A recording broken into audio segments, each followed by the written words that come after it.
Então, vamos colocar assim, vamos dizer assim, como que a gente está apresentando as ideias do curso, né? Nós começamos apresentando as ideias da divergência associadas às funções de Green livre, às funções de correlação, para mostrar que onde está a matriz, né, do problema das divergências nas teorias quânticas de campo. Então, fizemos essa parte do trabalho aí. Depois, nós começamos a falar das derivadas superiores. Então, aproveitamos o momento do curso para falar sobre o método de Slavnov, que introduzia derivadas superiores e que, com isso, ele era um método eficaz no sentido de não mexer nas simetrias, e apresentamos como a regularização vinha através do power counting de uma maneira mais tranquila, que realmente regularizava a teoria, em alguns casos a um loop, em outros casos só a partir de 2 loops.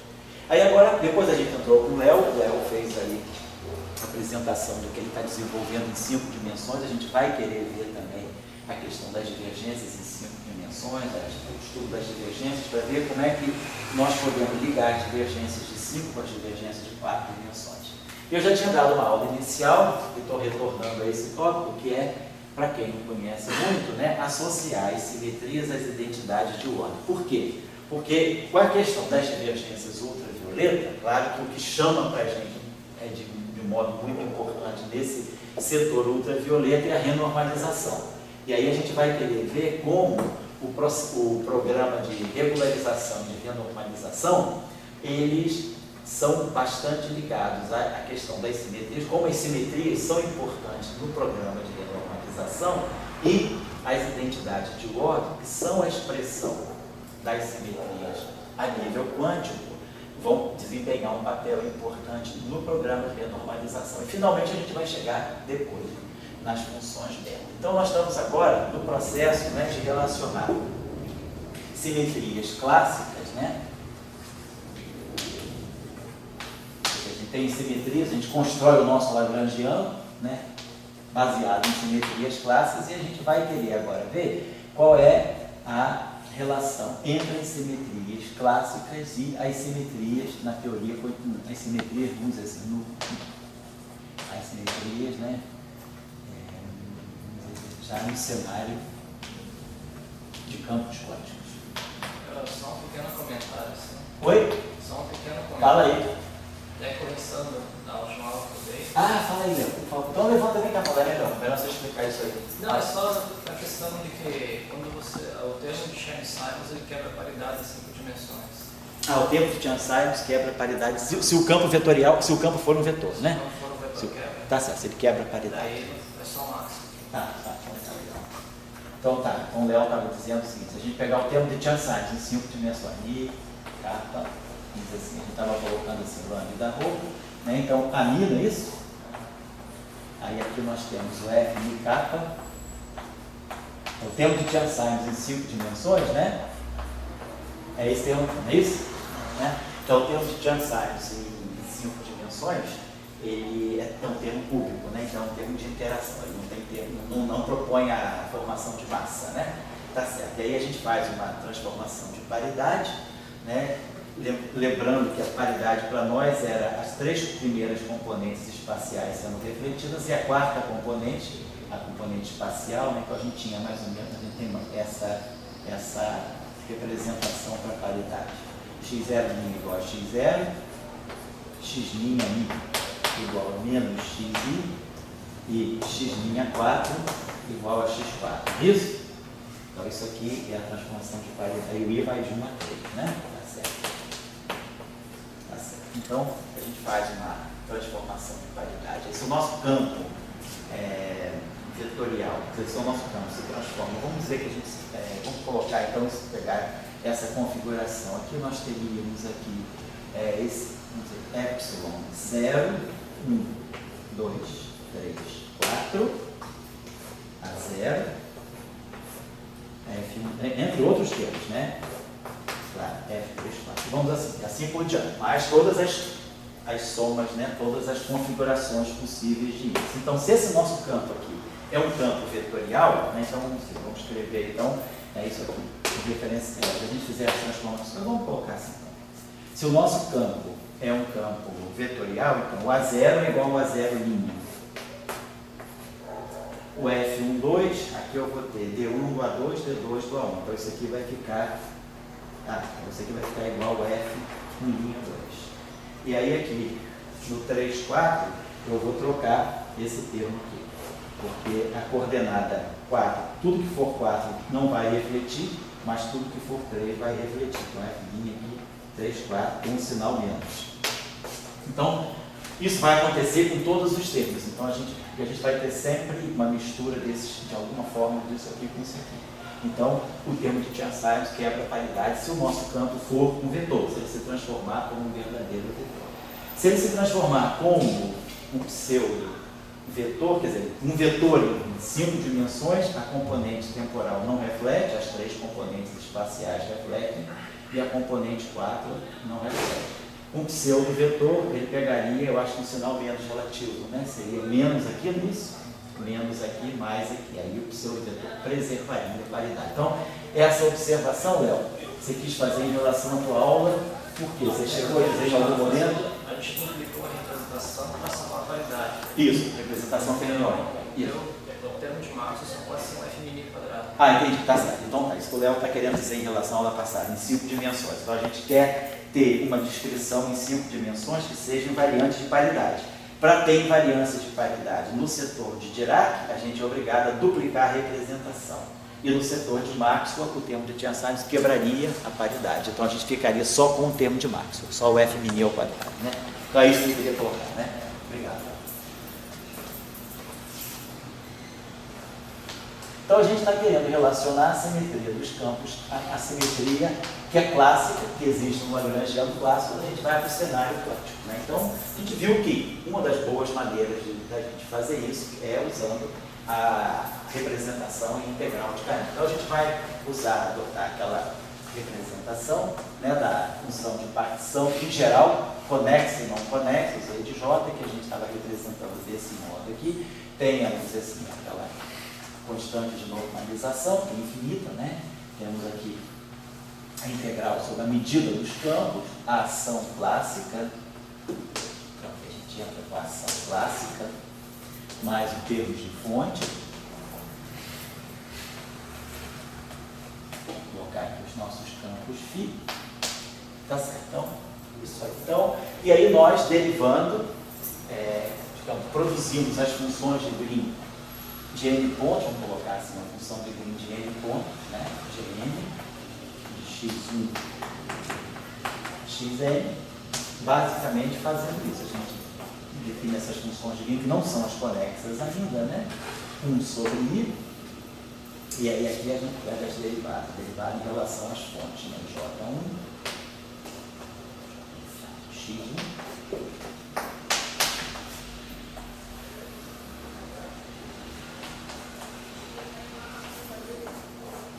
essa é a ideia do método. Não vou entrar em detalhes, porque isso aí tem nos cursos do Sebastião, tem nos cursos em geral, e vocês acham nos bons livros também, mas a gente sabe que essa função de Green aqui é a função de Green, esse gerador funcional inclui a interação, e a gente pode inclusive escrever esse objeto ali em função da própria função de partição. Mas basicamente é isso.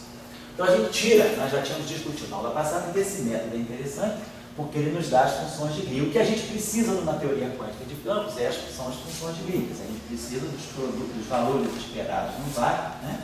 Do produto T dos campos aqui. Vamos chamar os campos de φ pequeno, de φ escalar, no caso assim. Então a gente precisa desses objetos aqui, dessas funções de Green aqui, porque essas funções de Green aqui, na verdade, estão representando para nós amplitudes de probabilidade. São campos atuando no vácuo, e aqui nós temos o BRA. Quer dizer, na verdade, esses termos aqui são amplitudes de probabilidade. Então, as funções de Green, elas, calculando todas as funções de Green, nós estamos calculando todas as amplitudes de probabilidade. Então, as funções de Green são os objetos quânticos importantes. E aí a gente vai olhar as simetrias aqui do ponto de vista dessa descrição. Então, basicamente, a ideia é essa. Nós temos uma transformação de simetria, um delta de campo, vamos colocar assim genericamente. Essa transformação aqui ela vai ser, vamos dizer, caracterizada por podemos colocar assim, conjunto de parâmetros geradores atuando nos campos. Vê que a gente tem uma simetria contínua e linearmente realizada. Quer dizer, aqui a gente está pegando uma simetria que é contínua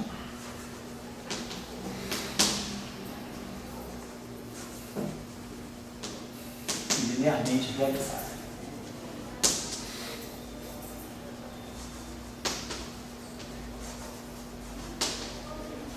Por exemplo, é o caso da simetria de Gauge. A simetria pode ser local ou global. Por enquanto, estou deixando geral, pode ser local ou global. Basicamente, o que a gente pega é o seguinte: essa simetria é uma simetria da ação clássica. Então, a ação clássica é invariante. Pode não ser necessariamente uma simetria do Lagrangiano, mas é uma simetria da ação. Não é o caso da supersimetria.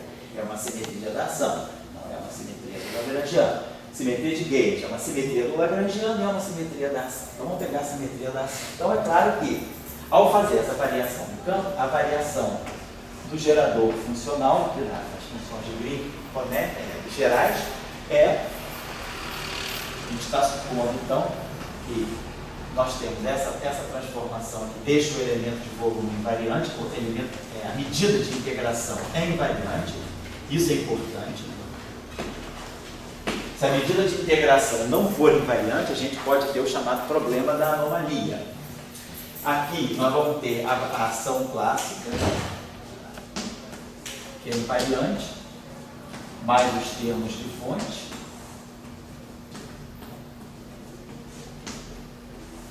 E, claro, a variação que vai ter nesse gerador funcional é a variação devido aqui aos campos. Ação clássica invariante, mas esse termo aqui não. Então, nós vamos produzir aqui um termo que vai ser I. Aí vamos ter aqui dentro do integrando a integral D4x do J, delta φ. Vamos dizer que esquematicamente, essa nossa delta φ, nós estamos representando assim, I, ômega, GA, φ. Claro que esse campo φ pode ser um multiplete de campos, não é necessariamente um único campo, porque tem aqui os geradores, né? Matrizes, vamos dizer assim, N por N. E aí, nós, como isso aqui tem que ser igual a zero, quer dizer, como o meu funcional aqui, a minha função de partição, não depende dos campos, que eu estou integrando sobre os campos, ela é uma função apenas das fontes, então, qualquer transformação que eu fizer no espaço dos campos vai deixar isso aqui invariante. Só, o fato de eu estar integrando sobre os campos, né, me dá que o Z é invariante. O Z não vê a transformação que os campos estão sofrendo dentro da integração. Então, com isso, a gente tira uma informação importante, que é, já que isso aqui tem que ser zero para toda e qualquer variação, basicamente a gente tira essa informação aqui. A integral, né, do J e aqui Z ômega GA φ, mas esse J que está aqui, isso aqui é constante para essa integração. Quem fica aqui dentro é o φ, mas o φ aí nada mais é do que 1 sobre I derivada do Z. Derivada do Z em relação a J de x igual a zero. Então, isso aqui é essa condição. Tem esse I aqui, tem esse I aqui, e esse φ aqui no fundo, esse φ aqui é 1 sobre I da derivada de Z em relação a J. A derivada de Z em relação a J produz esse φ aqui do integrando. Então, a gente está deixando a coisa assim, tirei os I's porque isso aqui é igual a zero. Então, basicamente, essa aqui é a condição de invariância do gerador funcional, da função de partição, sobre essa simetria. Suponhamos, claro, que nós tenhamos um conjunto φ de campos. Suponhamos que o nosso campo φ esteja representando, claro, um multiplete de campos. φ. Então, cada campo φ vai estar acoplado, cada campo desse vai estar associado a uma corrente JI. Então, é claro que essa equação aqui, ela vai se ler desse modo aqui. Isso aí foi o finalzinho da última aula que eu dei. Então, nós vamos ter aqui um JI de X, aqui vamos ter o ômega A, os parâmetros, né? Aqui vamos ter GA e J. E aqui teremos a variação do campo a delta φ. Delta φ é isso aqui, é ômega A, GA e J. φJ, mas φJ é dz, derivada funcional de z em relação ao J. E isso aqui igual a zero. Isso aqui vale arbitrariamente para qualquer parâmetro. Então, na verdade, a condição que a gente tira é essa condição aqui. Vamos ver o que é essa informação aqui. Então, o conteúdo da simetria, quer dizer, quando a gente está integrando sobre todos os campos, está fazendo essa integral funcional, a gente está tratando o campo, então, como uma variável estocástica, que é o processo de quantização. Esse campo flutua à vontade e ele se acopla a essa fonte. Então, é essa fonte que vai carregar, vai transmitir para nós, através do Z, a noção de que esse campo aqui passou a ser uma variável estocástica, que flutua, não é determinado. Então, o aspecto não determinístico, né, o aspecto de quantização desse campo é transmitido à fonte. Então, nós vemos a quantização pela fonte. Então, a fonte externa é que é importante, ela entra como uma fonte que vai... Ela não é, essas fontes aí não são fontes associadas ao teorema de Neper, não tem nada a ver com fontes correntes conservadas. São fontes, né, de teste que a gente acopla com o sistema quantizado para perceber o aspecto de quantização. Claro que as funções de Green são calculadas, né? Eu esqueci de colocar lá, mas no final do dia a gente toma as correntes iguais a zero. Na hora de ler a função de Green, a gente retira a corrente, a gente faz o processo de derivada, retira a corrente e lê a função de Green. Então, por exemplo, se a gente pegar essa simples equação aqui e fizer uma derivada em relação, a gente pega essa equação e faça uma derivada em relação a JK de Y. Vamos derivar essa equação em relação a JK de Y. Então, quando eu derivar isso aqui em relação a JK de Y, eu vou produzir um delta de x menos y, que vai me matar a integral. E vou produzir aqui um delta de i k. Então, isso aqui, essa primeira equação vai acabar com a integral, ela vai me dar GA, geradores, né? E aí eu derivei esse i aqui em relação a k, vai produzir o delta de kj. E aqui vamos ter dz, djj. E aí o delta de x menos y faz esse x aqui ky. E depois vamos ter o segundo termo, que é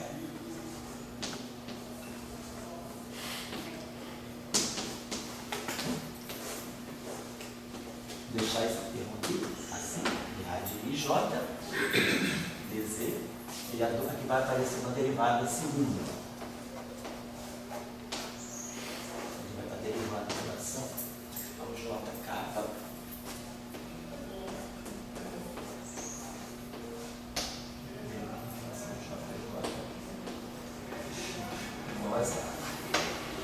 Então, é claro, se eu a esse ponto fiz uma derivada só, se eu a esse ponto tomar, agora, se a gente agora toma corrente igual a zero, então se a gente toma corrente igual a zero, o segundo termo não contribui. Então eu vou ficar só com esse primeiro termo aqui. Então, esse primeiro termo aqui está me dizendo GA, KJ. Agora, a derivada de Z em relação a J é a função de Green de um ponto. A função de Green de um ponto é isso aqui, é o valor esperado no vácuo do campo Φj de Y igual a zero. Então, isso aqui está me dizendo o seguinte, que isso aqui é uma equação matricial com vetor coluna. Tirando assim, passando para a notação puramente matricial, tirando os índices, né, de matriz, a gente vai ter GA, valor esperado, vamos dizer assim, do nosso campo φ. Estou representando esse campo φ como vetor coluna, e as componentes desse φ são esses Φj, né? Igual a zero. Então, isso significa o quê? Que todos os geradores aniquilam o vácuo. Se todos os geradores aniquilam vácuo, isso significa que isso aqui, ó, o transformado, vamos botar assim, o transformado desse objeto aqui, que é a transformação contínua, né, que é o exponencial de I, ômega A, GA. Nossa, estou vendo aqui, tá? Então, a gente teria isso aqui, esse.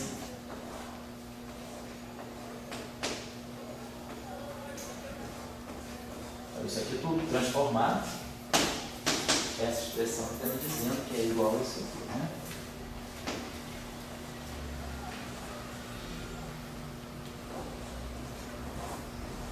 Isso é a transformação em forma integrada. Isso aqui é a transformação infinitesimal, vale para cada gerador. Isso aqui é a transformação do grupo. Como todos esses geradores marcam esse objeto, então só vai sobrar daqui o termo de identidade. Então a gente tem que isso aqui invariante. Ou seja, é como se ele dissesse, o valor médio do campo no vácuo, ou seja, o vácuo, né, o estado de vácuo é invariante.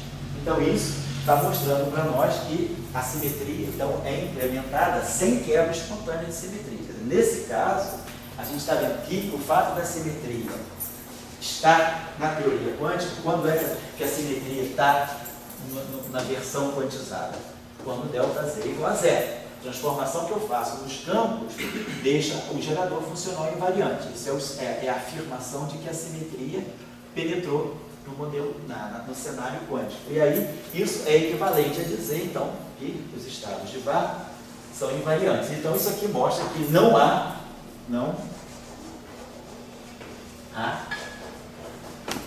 quebra espontânea de simetria.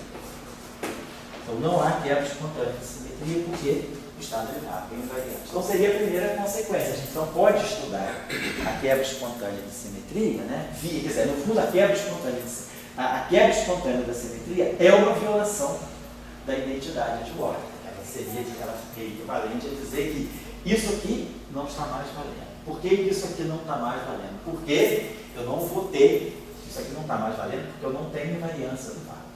Se eu tenho invariância do gerador funcional e pressuponho que o estado de vácuo é invariante, então o valor esperado de qualquer campo no vácuo é zero, qualquer campo escalar, né? Porque qualquer outro campo que tiver índice de spin, ele vai ser zero por simetria de Lorentz. Mas aqui é a simetria interna.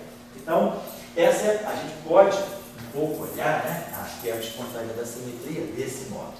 Então é a primeira consequência que a gente tira dessa relação. Vamos pegar uma segunda consequência aí, vamos continuar a derivar essa equação aí. Vamos pegar essa equação e derivar mais uma vez. Aqui. Então se a gente faz mais uma derivada aqui, que a gente derive agora, nessa equação, olha, derive isso aqui em relação a um JL de Z. Estou aqui no final da aula. 4 horas? Não, 5. 5 que eu mandei ler, né? Então, vamos dizer que a gente faça essa derivada de novo. Então, tá, esse termo aqui vai ser derivado. Então, a gente vai ter essa, vamos dizer aqui, os geradores aqui, né?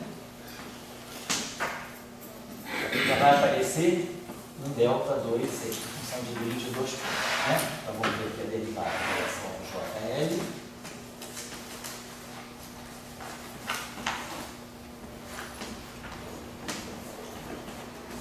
Aí vamos ter aqui. Esse primeiro termo aqui vai bater aqui, vai produzir um delta de x menos z, delta 4, né? Então vai eliminar essa integral aqui. Então esse primeiro termo aqui vai dar para nós GA, e aí quando eu derivar em relação a JL, I vai virar L. Então vai ficar LJ. E aí aqui vai se manter. A integral some por causa da função delta de Dirac, e aí aqui nós vamos ter um DJ capa, vamos dizer por 4. Perdão, DJ capa de y. A integral em x, né, virou agora z. Então, aqui ver delta, derivada em relação a JJ de z. Quer dizer, essa expressão tem que depender de y e z. Y e z, y e z, y e z. E depois, claro, tem o terceiro termo aqui. Então, a partir disso aqui, a gente vai agora sempre derivando, né? continuamente para ver as informações que a gente quer. E aí a gente agora vai chegar a um terceiro termo aqui, que é a derivada vindo para cá. Então a gente vai ver agora esse termo aqui.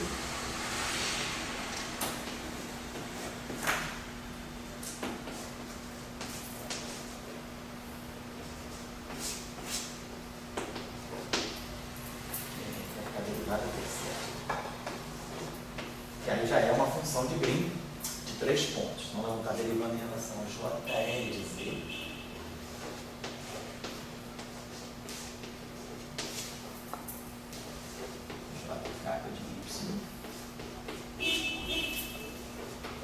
Então tá legal, essa expressão também ela é integrada em x, então no fundo a minha expressão aqui ela tem que ter índices livres y, quer dizer, índices livres k e l, e vai aqui as coordenadas livres y e z. Então o j está somado, tem k e l aqui, o j está somado, tem k e l, y, z, y, z, e aqui é a mesma coisa.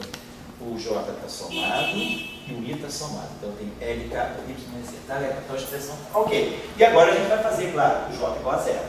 Então ao fazer J igual a zero nesse termo, aqui até eu estou matando o termo de interação, o termo cúbico, né? O termo de função de Green de 3 pontos.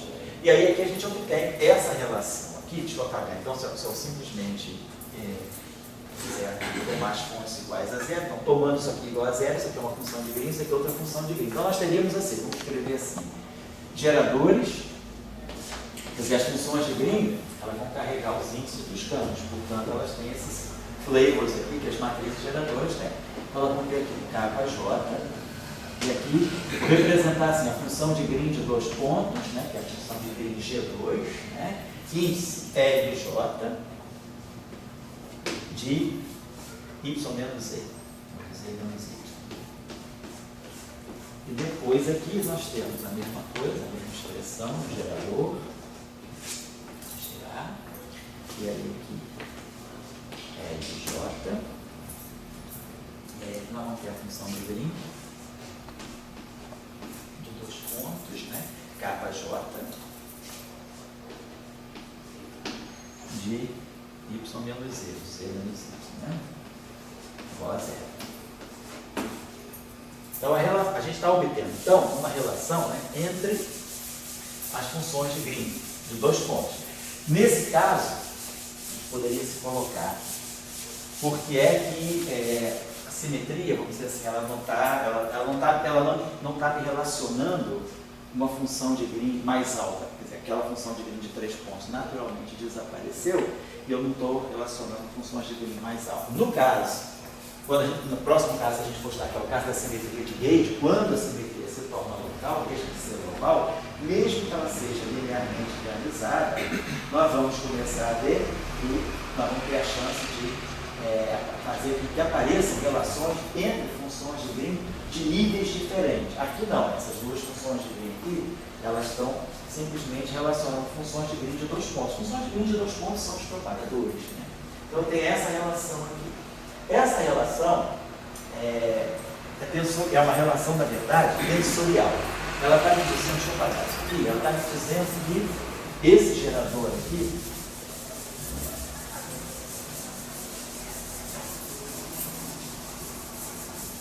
então observe só a estrutura dessa relação que eu tenho. Esse gerador, quer dizer, para cada gerador de A, eu tenho essa relação aqui, eu tenho esse segundo índice somado, aqui eu tenho KL e aqui eu tenho LK, tá sempre somando o segundo K. Vamos pensar o seguinte, se esses campos aqui, né, são campos reais, né, o que eu estou pensando aqui é numa simetria. Quando a gente pegou esse exemplo especial aí, a gente está pegando uma simetria desse tipo assim, delta φ, porque desse modo aqui, né, vai ser I ômega A, vamos colocar assim desse modo. A transformação seria assim, filinha, o campo, né, como um todo, o multiplate de N campos, né, a transformação global dele é representada unitariamente por essa transformação aqui.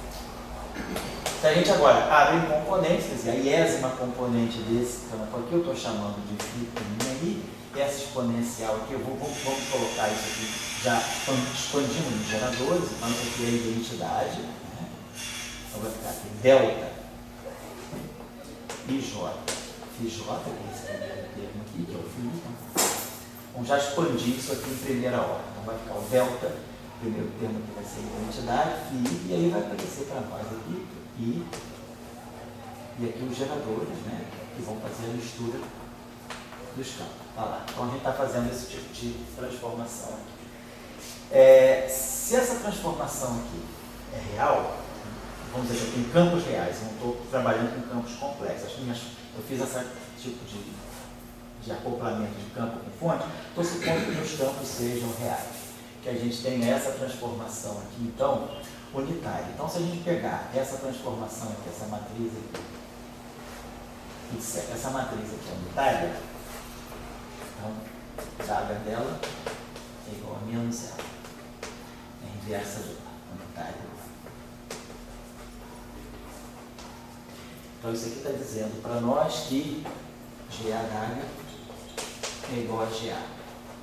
Tá? Isso mesmo, essa transformação aqui unitária. Se essas matrizes aqui são reais, né? Então, isso aqui está me dizendo, essa transformação aqui está me colocando, quer dizer, o conjugado hermitiano disso me produziria aqui menos IGH, que é igual a isso aqui.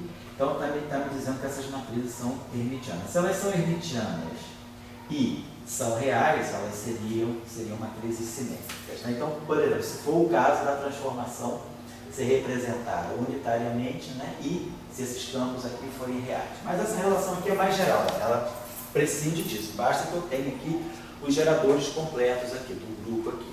Agora, observe que isso aqui é válido para cada gerador. Então, essa relação aqui vale para cada gerador GA. O que essa relação aqui está me dizendo? Eu estou, na verdade, essa relação que seria a versão infinitesimal da seguinte relação. O campo se transforma desse modo aqui. Olha só, vamos dizer, essa matriz aqui, que é a matriz de transformação, vamos chamar essa matriz aqui de matriz R. Então, o nosso campo está se transformando assim. Filinha, R, vamos colocar então os índices aqui. Então, você está me dizendo, filinha aí, a iésima componente aqui vai ser o R, J, e aí, dessa forma que essa matriz se abre infinitesimalmente desse modo. Essa relação aqui nada mais é do que o seguinte, eu estou dizendo, na verdade, que o G2, observem que a função de green de dois pontos é um tensor no espaço dos campos, no espaço dos sabores, né? No espaço de flavors dos campos. Esse objeto aqui tem dois índices internos, dois índices, né? Quer dizer, no fundo, por quê? Porque é o produto T de dois campos. Essa função de green G2 aqui, né? Na verdade, está ligada a isso aqui, o valor esperado lá, produto T, então isso aqui é IJ do φ de x, né? IJ de y. A gente, na verdade, está falando disso aqui.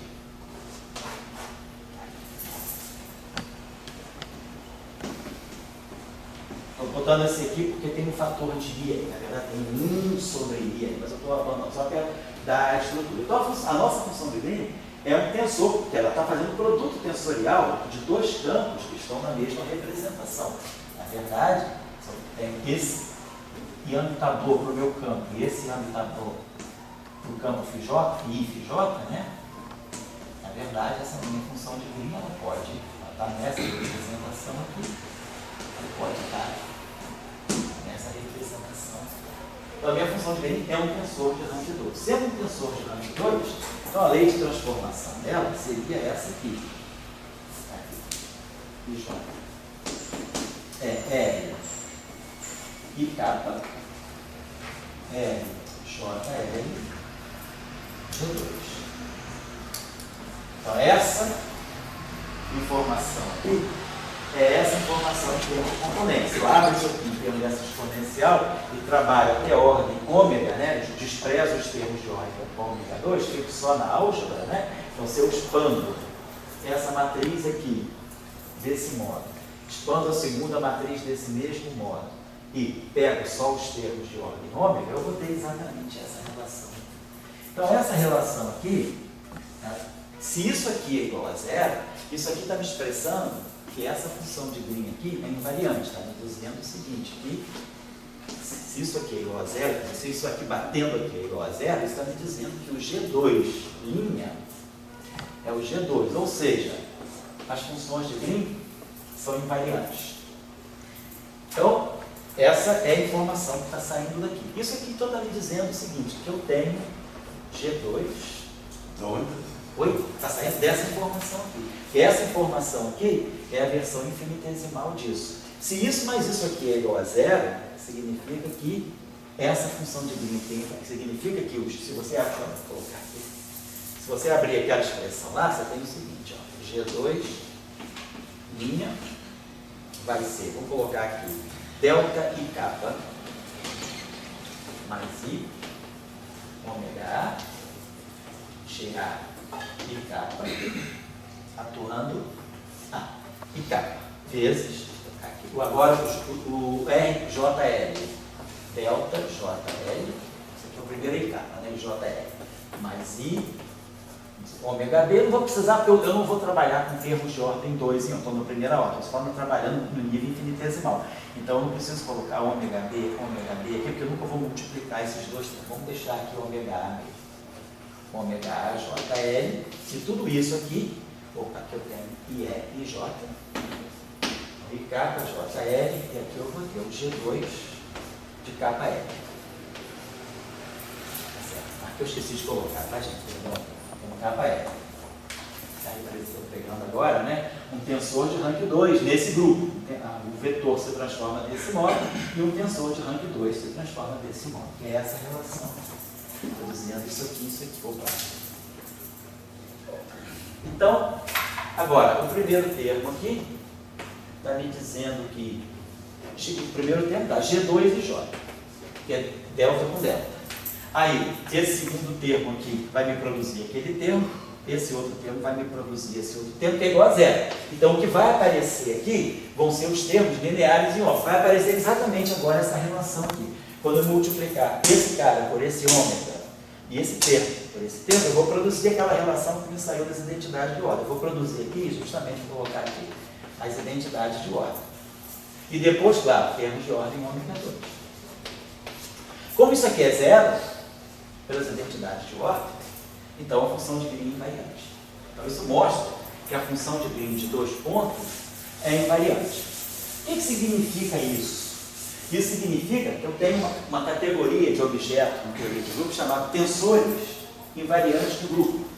Eu estou dizendo isso aqui, eu estou dizendo que G2 é igual a R, estou colocando só assim, termos esquemáticos, né? R, G2. Então, isso aqui é o que a gente chama de uma categoria de tensores, né? Eles são chamados grupo invariant tensor, tensores invariantes.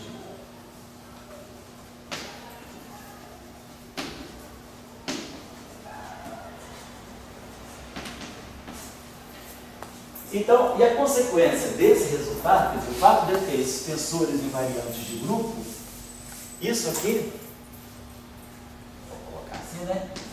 Me implica que todos esses tensores invariantes do grupo, eles necessariamente devem ser múltiplos da identidade. Então, assim,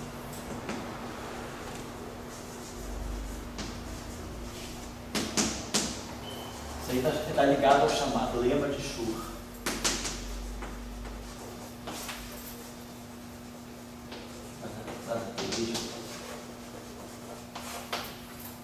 Então, essa matriz aqui para nós, que a gente está querendo dizer com isso, devido a essa simetria, a função de Green de 2 pontos, ela vai ter a seguinte estrutura, ela vai ser um G2 de x menos y vezes um delta de j.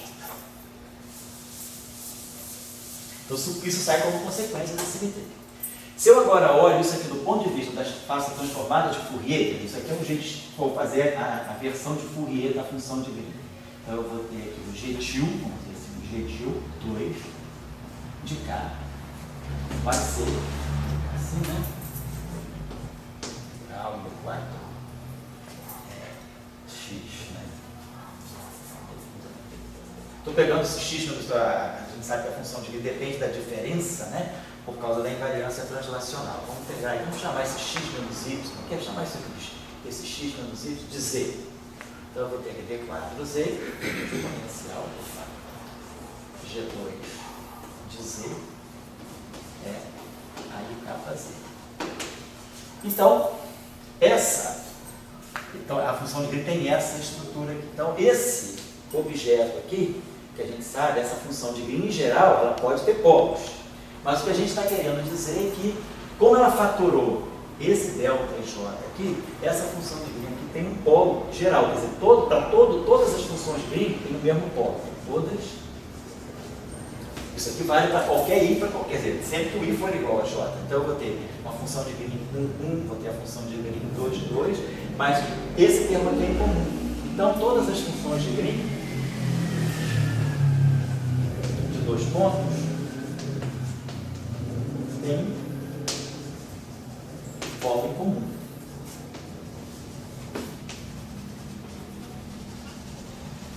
Seja ele qual for, zero ou não. Se eles têm polo em comum, significa que a gente tem massas, tem uma degenerescência em massa. A massa de todas as funções de green é degenerescência em massa.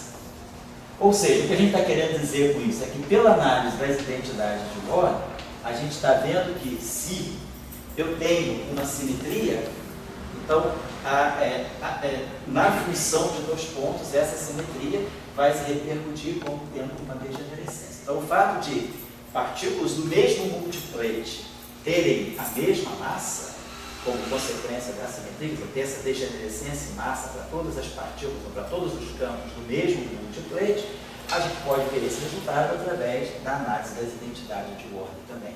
Então, isso persiste na teoria quântica, porque aqui eu não estou fazendo teoria de perturbação, estou dizendo que a função de green de 2 pontos vai ter essa estrutura. Se a simetria está lá, mesmo que depois nós incorporemos as correções quânticas, né, os processos virtuais que vão levar às correções quânticas, a simetria é tão forte que ela vai manter as funções de green, mesmo corrigidas com as correções quânticas, com os polos degenerados. Então, só queria mostrar para vocês a questão da simetria, a relação da simetria com o processo de correção quântica, que vai ser importante depois na hora das divergências, né? Então, esse aqui foi só um exemplo. Esse aqui é onde? Aí, eu se por acaso a gente pensar numa simetria, não apenas em ômega A, mas como podemos ter um ômega A e tem um ômega A ao quadrado. Introduzir uma simetria não linear. A coisa mais complicada que você está dizendo, os parâmetros estão ao quadrado. A não linearidade está no espaço de parâmetros. Então, você acha que, digamos, você teria também para cada parâmetro uma função de green? Não, eu acho que não, porque aí você tem uma relação não linear. Você não vai ter só ômega, você vai ter ômega 2. Então você não tem mais uma independência, você não tem mais uma relação de independência linear, você teria uma relação de independência funcional. Eu acho que é uma outra coisa. Aí eu fico uma coisa mais forte. Quer dizer, você diz, se você tiver o teu parâmetro de transformação, quer dizer, o ômega, ele pode aparecer também, vamos dizer, ao quadrado. Né? Você estaria dizendo, pegar essa exponencial e levar a ordens mais altas, ou você está dizendo que você tem uma transformação que ela pode, é uma outra categoria de transformação. Quer dizer, não é mais uma transformação do tipo grupo de Lie. Porque a transformação do tipo grupo de Lie te dá aquela exponencial e você vê tudo na álgebra em primeira ordem. Você está dizendo que você agora teria uma transformação nova que pode introduzir parâmetros ao quadrado. Você iria na álgebra, só você na álgebra seria ômega, se é mais um i ômega ao quadrado. Entender assim. Eu acho que aí você não pode fatorar aquele ômega a mais e dizer que você tem um conjunto, quer dizer, que o que a gente fez foi como isso aqui vale para qualquer transformação genérica, isso aqui é linear em ômega, então a gente teria, no fundo a matriz da identidade de ordem, ou seja, a matriz da identidade de ordem é essa relação. Daqui que saem todas as identidades de ordem. Se agora você tem tempo de ordem superior em ômega aqui, aí você já não pode mais garantir isso aqui. Você vai alterar, você pode ter identidade de ordem. Você teria uma só identidade. Você teria uma só, eu acho. Você só apenas estaria somando termos. Eu acho que sim. Você vai ter que redefinir esses parâmetros. Não dá para dizer que teria duas identidades. Exato. Tá bom? Então é só para dar um exemplo aí. Vou apagar isso aqui. Por exemplo, a gente poderia...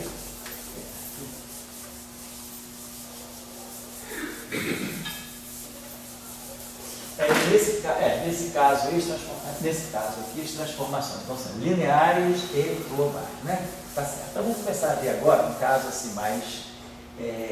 vamos pegar o caso aqui, vamos pegar logo uma simetria de redes. Vamos pegar o caso então vamos dizer, essa identidade de ordem para uma simetria local agora.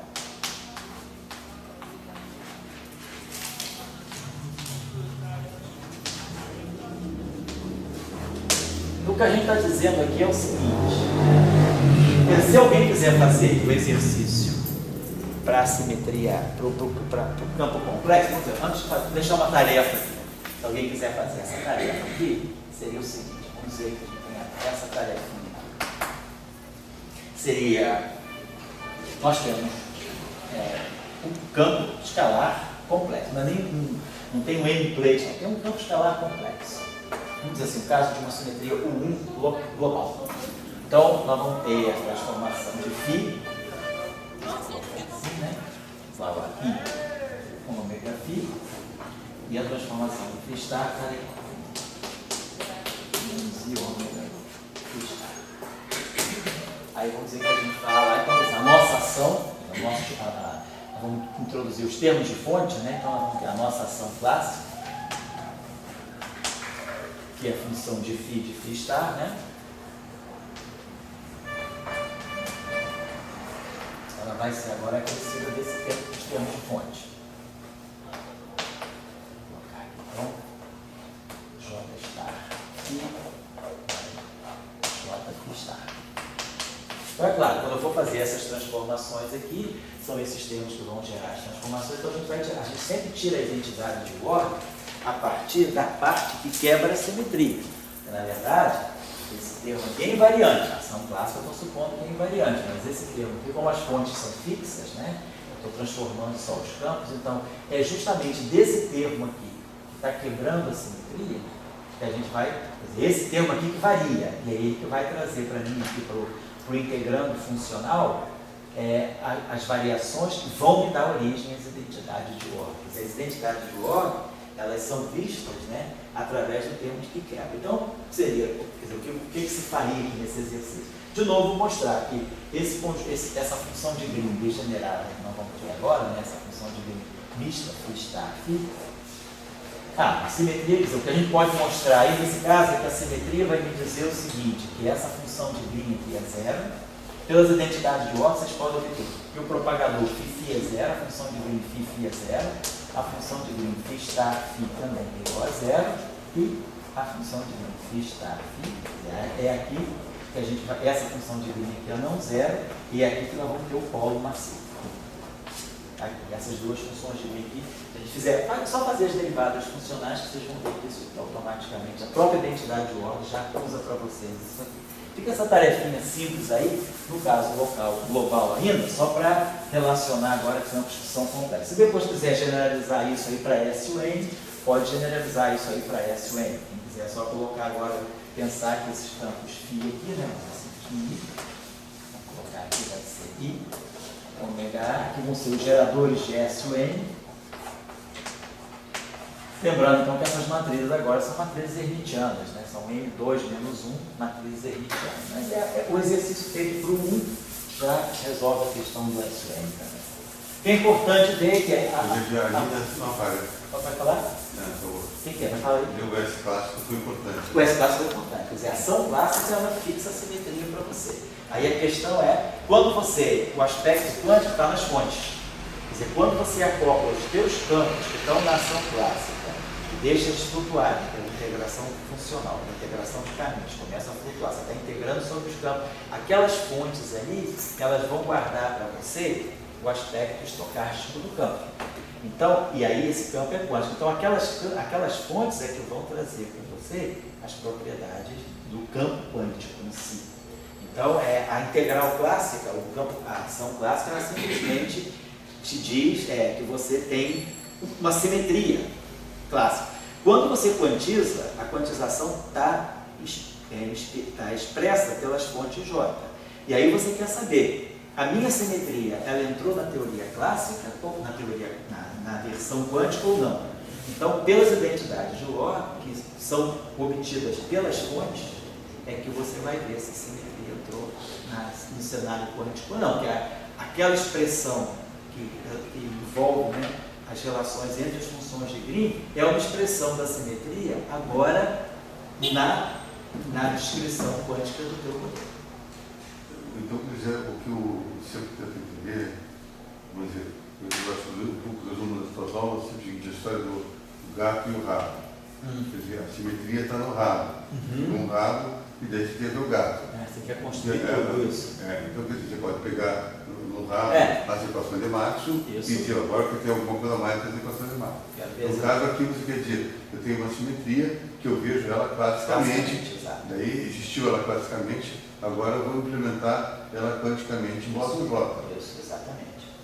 Eu sempre levo essa dúvida, porque quando a gente foi fazer a medição do Higgs, parece que essa parte clássica não tem, né? O processo que te dá a detecção do Higgs não tem isso. Não tem, né? Não tem na ação clássica, mas ele é um processo meramente quântico. É um efeito puramente. O decaimento do Higgs é um efeito puramente quântico. Nesse raciocínio que você nos apresenta, você tem que estar primeiro a simetria bem colocada classicamente, para depois pular para a quântica. Então, aí a gente entende. A gente não entende quando não tem classicamente e já pula para a quântica. Entendi. Quando você tem um efeito que é meramente quântico, que não tem no nível clássico. É isso que está acontecendo. Nesse caso, o decaimento do Higgs em 2 pontos, ele está na ação. Mas a simetria, quer dizer, você tem uma identidade de ordem para aquilo. Porque você vai ter uma função de Green que te relaciona o Higgs com o campo do fóton. 2 pontos. Você tem uma função de Green de 3 pontos, que é Higgs, fóton, fóton. Então, essa função de Green, ela está dentro de uma identidade de ordem. Então, ela não está excluída da teoria quântica, porque ela é uma função de Green. Quer dizer, a amplitude desse decaimento está descrita por uma função de Green. Mas no esquema do gato e do rabo, sei. Você vendo a simetria no rabo, você pode buscar em qualquer lugar, no elefante, no orelha. Pois é, você está aí. Mas você vê a simetria em algum lugar. Isso. Você vê a simetria em Maxwell. Eu vou buscar o Maxwell no linear. Então, mas eu mantive aquela simetria. Vamos dizer o seguinte, isso que você está falando. Se o rabinho é a teoria clássica, ele não contém tudo. O processo do Higgs decaindo em 2 pontos é a orelhinha do gato. Então, você reconstrói o gato pelo rabo clássico. Mas o processo que você está buscando, ele não está no rabo, ele está na orelhinha. Se você reconstrói o gato, você tem direito a ver coisas que não estavam no rabo. O gato não é só um rabo. Você também aquela história, quando aquela história da Alice, que ela fala, meio embargado, ela fala o rabo, ela tinha visto um gato que tinha cabeça, mas não tinha corpo. Só tinha a cabeça do gato. Simetria quebrada. Então, quer dizer, eu digo assim que porque vocês aqui do CBPF são fora tema, né? Também.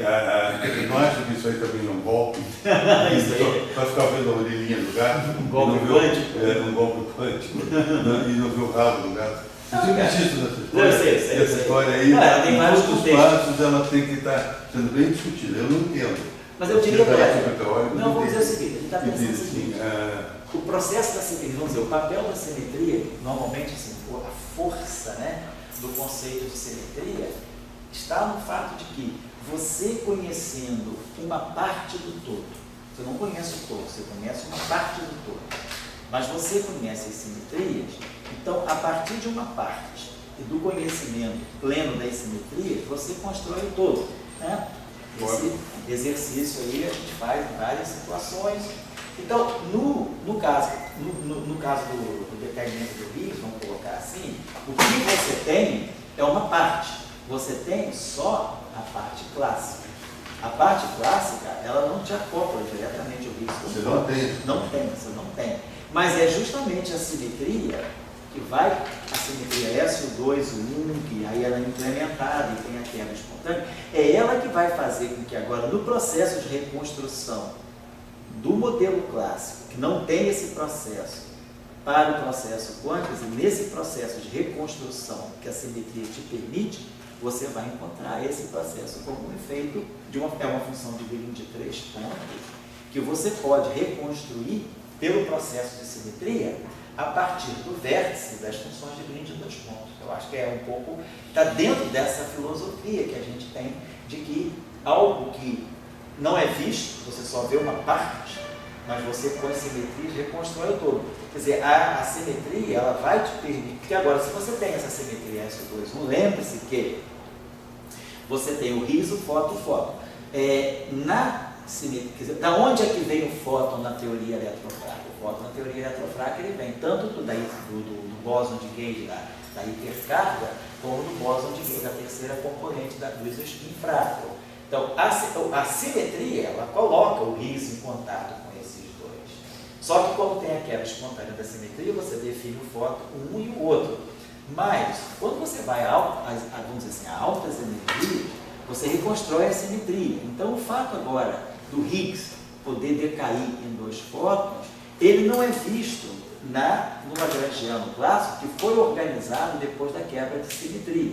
Mas a simetria é muito mais ampla do que isso. Então, é a simetria que te permite rever esse processo fora do nível clássico.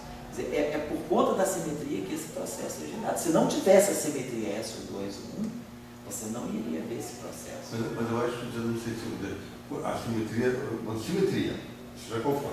Então você está pegando o rabo pode ser um S2 e 1. Quando você faz a quebra espontânea, você já não tem a mesma simetria. Isso. Então quando você vai pegar a orelhinha de gato lá, ele já está com uma outra simetria para estar com aquela orelhinha. Assim. Então, quando você pega, vamos dizer, Maxwell, e pegou o rabo do Maxwell, e depois de novo, agora eu vou pegar. E agora. Rabo do Maxwell. E daí você pula aí para uma não linear, se for, etc. Lá o Weiler, etc. Você está pegando a simetria, olhando um pouquinho mais, mas a mesma simetria, mas você pegou um corpo maior. Então, eu só estou, bom, eu só estou dizendo que aqui ficou muito claro, você diz, bom, eu estou trabalhando como? Eu estou trabalhando classicamente, eu peguei a simetria, peguei o rabo, eu falei, tá bom. Agora eu vou transformar essa simetria quântica. E daí você começa a discutir. Talvez a gente fazendo a eletrodinâmica escalar agora, fique claro como é que o processo, vamos dizer assim, do Higgs decaindo em dois, a gente pode fazer o paralelo com o Higgs decaindo em dois fótons na teoria eletromagnética, como a gente consegue fazer. Professor, pode falar uma dúvida? Pode falar uma dúvida? Oi? Tirar uma dúvida. Fala. Esse contexto. Se você pegasse uma teoria, seguindo a identidade, e pega uma simetria pelo rabo, uma simetria pela orelha, uma simetria pela ponta, pela meia da pata. Sei. Se você pega diferentes simetrias que existem no processo. Quando você Mesma tem... simetria? Não. Diferentes simetrias. Se você pega simetrias diferentes e constrói o processo, eu imagino que devam coincidir, no final das contas. Então, construir os diferentes meios deveria dar a mesma coisa. Entendi. Então, assim, no caso do Higgs seria um gato sem rabo. Mas, assim, é só uma... tirando uma dúvida mesmo. Vamos dizer, imagina que você tem uma espécie você não tem aquela parte clássica, mas você teria outras. Isso. Se houvesse uma parte clássica, teria que coincidir. Que provavelmente é o seguinte, se você tem o rabo e você tem a questão, você, nesse problema, quer dizer, o que a simetria faz, ela reconstrói o todo, não conhecendo apenas a simetria da parte. Vamos dizer que você tem a parte de um sistema, você tem a parte desse sistema. Essa parte desse sistema tem uma simetria, mas você sabe que a simetria do seu sistema é mais ampla do que essa. Então, conhecendo a simetria mais ampla, você reconstrói o todo. O que você está dizendo é que se você souber a pata, souber a outra pata, souber o rabo, você reconstrói o gato univocamente. Se você reconstruir por uma pata, você obtém o mesmo gato que se você reconstruir pelo rabo. Então, todas essas simetrias deveriam ser subgrupos da simetria global. Então, se você tiver, por exemplo, o gato, dizer que o gato seja o S5. Aí você tem o rabo é o S3, uma pata é o S2, a outra pata é o U1. Então, se você vai reconstruir o gato a partir do rabo, que é o S3, mas você sabe que esse S3 é uma parte de um todo, que é um S5, o gato que você reconstrói pelo rabo é o mesmo gato que você reconstrói pela pata. Mas aí justamente a questão do DNA, né? Você pode ter um DNA. Aí já é mais complicado. Não, o da tua simetria pode ser 1, mas aí você pegou no rabo, que podia confundir o rabo, o DNA do rato é 1, o da orelha vai ser 1. Sei. Agora, se for S3, S2 e 1, você vai ser na orelha também. Mas não tem sentido, eu acho, você pegar um lado, uma parte vai ser 1, outra parte vai ser 3, outra parte, e deve querer encontrar o corpo. Mas eu acho que o corpo tem que ser um bloco daquela. Mas aí eu acho que, olha, se você tiver, por exemplo, pensa no S2, por exemplo, a parte right, ela está fora da parte left, ela é o 1. Então você pode ter partes que realmente são disjuntas. A simetria de uma parte não é a simetria da outra parte. Mas essas duas simetrias são subgrupos de uma simetria mais ampla. Você deveria reconstruir. O exemplo que eu estou dando é um pouco nesse sentido.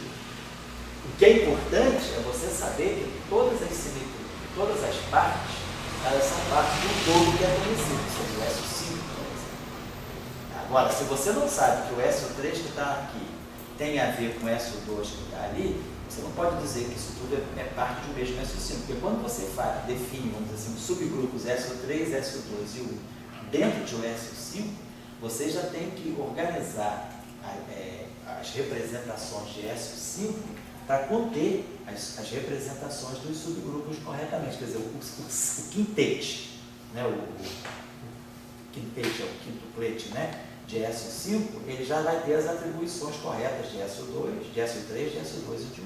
Então, claro, o processo, é um processo assim, só formal, no sentido de que você conhece a parte, mas você tem que conhecer a simetria do todo. Se outras partes têm subsimetrias, você tem que saber como essas subsimetrias são incorporadas dentro da simetria do todo, senão você não reconstrói univocamente, é isso que eu estou dizendo. É um exercício meramente intelectual, só para a gente poder assim, colocar a questão. Né? Mas claro, se eu já conheço a simetria toda, eu não preciso começar pela parte. Mas às vezes acontece isso na natureza, né? Você começou a construir a teoria eletrofrágica a partir do eletromagnetismo, você conhecia o eletromagnetismo, você conhecia a simetria 1. E aí você começou a perceber que tinha coisas, que isso aí era parte de um todo. Qual é o todo? É o SO2 e 1. Eu acho que nesse sentido, aí a questão é, quem é a simetria do todo? Quando você descobriu que a simetria do todo era SO2 e 1, tudo saiu. Mas a questão é você saber quem é a simetria do todo. Eu acho que um pouco vai por aí. Quando a gente fizer eletrodinâmica agora escalar, talvez essa questão de relacionar algo que não estava no lagrangiano clássico com algo que está no lagrangiano, que está fora do lagrangiano clássico, vai ficar mais claro. Então vamos pensar, outra coisa que eu queria só chamar a atenção de vocês antes de vir para cá, porque muita gente vai pagar aqui, vamos pagar aqui. A gente tem aquela cadeia de funcionais geradores. A gente tem o funcional gerador Z, que é o funcional gerador geral, né? Quer dizer, é o Z que na verdade, vou colocar aqui, né? Ele está ligado com a ação clássica desse modo aqui, mais os termos de fonte. Vamos colocar assim, mais os termos de fonte. Depois a gente define um outro gerador funcional, que é o gerador funcional então, das funções de Green conexas. A gente parte desse Z e vem com um funcional W. Então, esse W aqui também, né, que está ligado a esse Z, é um W de J também. E aí a gente sabe que as funções de Green agora, de N pontos, conexas, são chamadas conexas, né, elas aparecem como derivadas funcionais, né, em relação ao J, né, a função de Green de N pontos, né, do W. Então, quando a gente passa desse funcional para esse funcional, a gente retira daqui do Z todas as funções de Green que são desconexas e começa a trabalhar apenas com as funções de Green conexas. Esse aí, vamos dizer, é o procedimento normal que a gente tem aí. Depois a gente pode ainda, deixa eu apagar isso aqui, passar para um outro gerador funcional, que é o chamado gerador funcional das funções de Green, one-part reducible, né, que vem das conexas. A partir das funções de Green conexas, a gente já pode gerar uma categoria de funções de Green mais especiais, que são as funções de Green one-part reducible, que são aquelas mais importantes para o processo de renormalização. As funções de Green conexas são importantes para o cálculo das amplitudes de espalhamento. Quando a gente vai calcular uma amplitude de espalhamento, a gente procura as funções de Green conexas. Mas a gente pode construir as funções de Green conexas a partir de funções de Green mais simples ainda, que são as funções de Green chamadas one-part reducible. Quer dizer, elas são conexas, né? É a categoria de funções de Green chamada conexas e one-particle reducible. Essas funções de Green estão associadas a um gerador gama. Então vamos escrever quem é esse gerador gama, né? Nós vamos escrever então esse nosso Z aqui, vamos colocar assim, esse nosso exponencial de nada. Vamos colocar a coisa assim. Esse aqui é o nosso Z.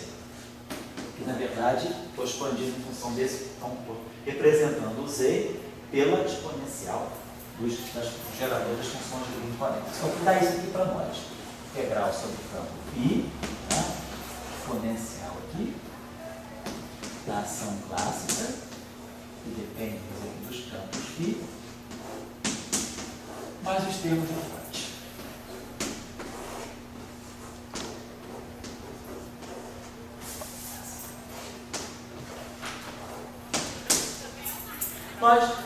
O que é o campo? Né? Na verdade, esse campo φ é o campo que flutua. E nós imaginamos, né, que o campo flutue em torno de uma configuração clássica. A gente imagina que a teoria clássica deu os campos determinados, né, pelas equações de Euler-Lagrange, pelas posições de contorno, e que os campos quânticos sejam flutuações em termos desses campos clássicos. Então a gente imaginaria que esse campo aqui, que é o campo total, está integrando sobre esse campo, na verdade, a integração, quer dizer, o campo que flutua é a parte quântica do meu campo clássico, do meu campo, que é uma flutuação em termos do campo clássico. Então, é razoável nós pegarmos esse campo aqui e decompormos esse campo aqui em termos de um campo, vamos chamar assim, de um campo,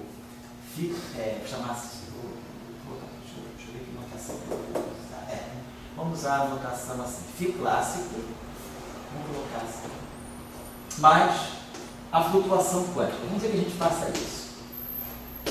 O nosso campo, em geral, né, quando a gente quebra o espontâneo da simetria, na verdade, o nosso campo, né, quando você quebra o espontâneo da simetria, não é o campo φ que está no Lagrangiano. Na verdade, o nosso campo, verdadeiramente, é a configuração de vácuo e a flutuação, vamos chamar, que é o campo de Higgs, né, seria a flutuação quântica em torno do vácuo clássico. Então, o nosso campo, na verdade, ele pode, em princípio, ter uma configuração clássica não trivial e ter a parte quântica, que é a flutuação em torno dessa configuração clássica.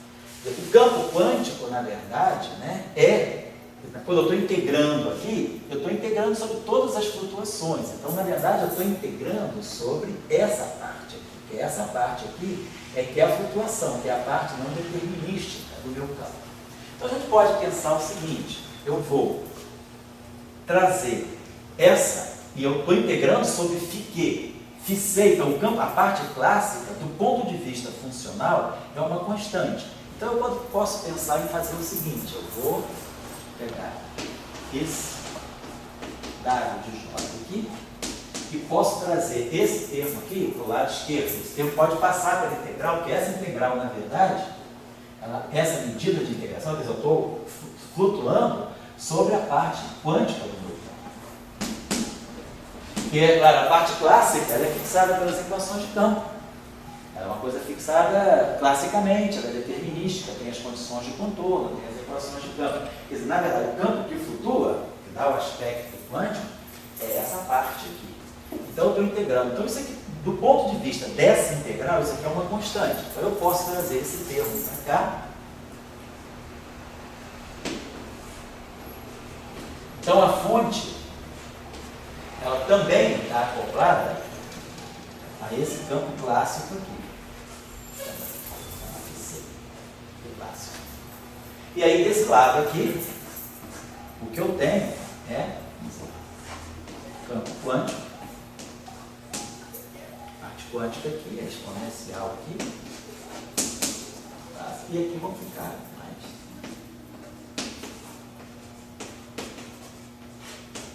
Então, tudo que é quântico está dentro da integral de caminho. Oi? Aí está assumindo que os campos são abelianos. Não, não precisa, porque essa fonte aqui, ela está contraída com esse campo e com esse campo. Não vai formar um... Está formando um simplete. Está formando um simplete. Isso. Então, isso aqui é o que tradicionalmente nós pegamos esse termo aqui e chamamos isso aqui como sendo esse funcional gerador aqui, φc. A gente define esse novo gerador aqui, a partir daqui. Quer dizer, qual é o sentido desse gerador aqui? Esse gerador aqui agora já não é mais um funcional do J. Ele é um funcional de Φ-classe. Quer dizer, é aquela famosa que a gente chama de transformação de Legendre, que me faz trabalhar. Quer dizer, na verdade, esse objeto aqui, eu retiro, deixo aqui. Claro, o meu campo clássico está presente dentro da ação clássica também, porque aqui dentro eu tenho um campo que é splitado em Φ clássico mais Φ quântico. Mas o que a gente está dizendo é que a gente pode, de uma certa maneira, isolar essa parte aqui, que é a parte clássica, e trabalhar então com esse objeto aqui, que é o que a gente chama de gerador das funções de Green conexas, porque ele está vindo das funções de Green conexas, e one part reducible, né, no sentido de que eu estou retirando a parte clássica. Vamos colocar aqui então só essa relação. Então, na verdade, a gente, através dessa relação aqui, a gente tem a motivação para definir esse funcional aqui. Esse funcional aqui normalmente representa como sendo um funcional desses campos quânticos. Ele é o W de J. Aqui está só a parte conexa, e aí aqui aparece menos, né? Parte de fontes aqui. O que se chama de clássico? Se chama de campo clássico, esse funcional, que você está querendo dizer que você isola no teu campo aquela parte que não é a parte que flutua. Claro, depende do campo. Tem campo que não tem essa parte, campo de Higgs, você pode sempre imaginar que todo campo é flutuação em torno de alguma configuração fixada. Pode ser uma configuração fixada pelas equações de campo, pela condição de mínima energia, pela condição de uma invariância por uma simetria topológica. Então você, em geral, imagina que o teu campo é a flutuação em termos de uma configuração, em torno de uma configuração clássica. E aí, esse funcional aqui pode ser, quer dizer, tem um significado também para nós, né? A gente já sabe. Eu estou só dando qual é a motivação para definir esse funcional. Porque esse funcional aqui, se você observar bem, ó, esse cara que está aqui, ele, na verdade, ele representa para você a ação clássica mais as correções quânticas. A ação clássica é simplesmente parte desse objeto aqui. Por isso a gente chama isso aqui também de ação efetiva. Esse objeto aqui é chamado de ação efetiva,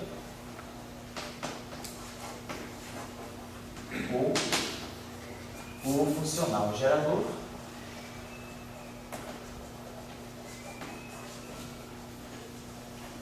Das funções de Green quantiar. Então, esse gerador funcional aí é bastante. Ali não é necessário, né? Oi? Aquele I ali não é? Esse I aqui? Não, espera um instantinho. Não, obrigado. Não é necessário, perdão. Não tem esse não, obrigado. Porque eu tinha o I de tudo quanto é campo. Exatamente. Eu joguei esse termo para lá e fatorei ele, está certo.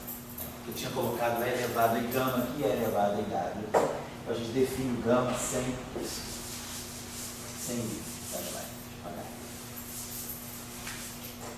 Então esse gerador, só porque eu estou expressando isso, esse gerador funcional aqui é mais interessante, porque em geral a gente vai, quer dizer, a gente está mais, o que a gente prefere trabalhar? A gente prefere trabalhar com a ação, né? Quer dizer, o que a gente gosta de pensar, quer dizer, esse gerador funcional aqui,